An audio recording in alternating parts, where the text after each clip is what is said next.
È chiaro che il sacerdote per primo è ministro della misericordia di Dio, con la confessione, con la direzione spirituale, con gli aiuti in diverse circostanze, con la celebrazione dei sacramenti in genere. Ma anche i cristiani devono mettersi a servizio della misericordia di Dio, del perdono, della condivisione. Guai a noi se ci ergiamo a essere giudici del nostro prossimo. Dobbiamo capire il nostro prossimo anche quando sbaglia e dobbiamo ricordarci che se perdoniamo e ci siamo chiamati a perdonare, noi per primi siamo stati perdonati da Dio. Quindi è un dovere di coerenza il perdono che dobbiamo dare al nostro prossimo.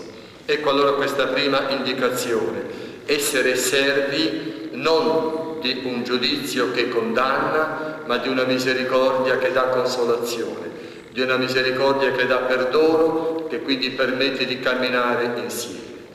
E c'è una seconda indicazione dal Vangelo. Gesù richiama a questo senso di vigilanza, di prudenza. Il cristiano vive continuamente in questo atteggiamento di vigilanza e di prudenza. Perché? Perché sa che la sua vita è un dono di Dio. Ogni istante della nostra vita è un dono di Dio. Ma se noi viviamo questi momenti della vita con coerenza, questi momenti diventano momenti di grazia. Dio in ogni momento è presente con il suo amore, con la sua grazia, con il suo perdono. Allora, se c'è questa convinzione e c'è questa coscienza, nessun momento della nostra vita è insignificante e tutti i momenti possono diventare importantissimi per noi e per il prossimo. Un momento può essere veramente un canale di grazia, un mezzo attraverso il quale Dio parla ancora, Dio opera ancora. Se noi sappiamo che una gioia la stiamo per lasciare, la viviamo con intensità. Se sappiamo che questa gioia ritorna, magari non gli diamo molta importanza. E pensate a due innamorati, quando si lasciano non si vorrebbero lasciare mai. Ma pensate che magari quello è il momento ultimo prima di un loro grande distacco, lo vivono con grande intensità questo momento.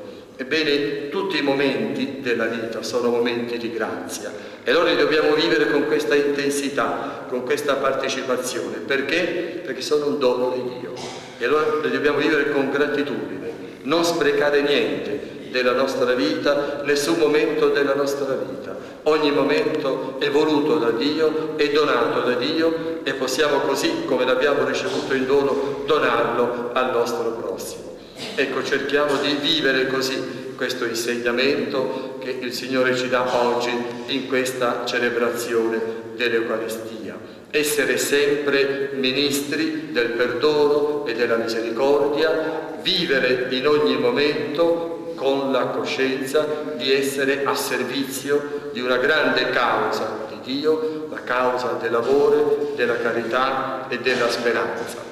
Che il Signore ci rafforzi in questi sentimenti e ci dia sempre la sua forza, la sua garanzia, perché siamo sempre capaci di essere Suoi testimoni autentici, testimoni del suo amore e della sua speranza.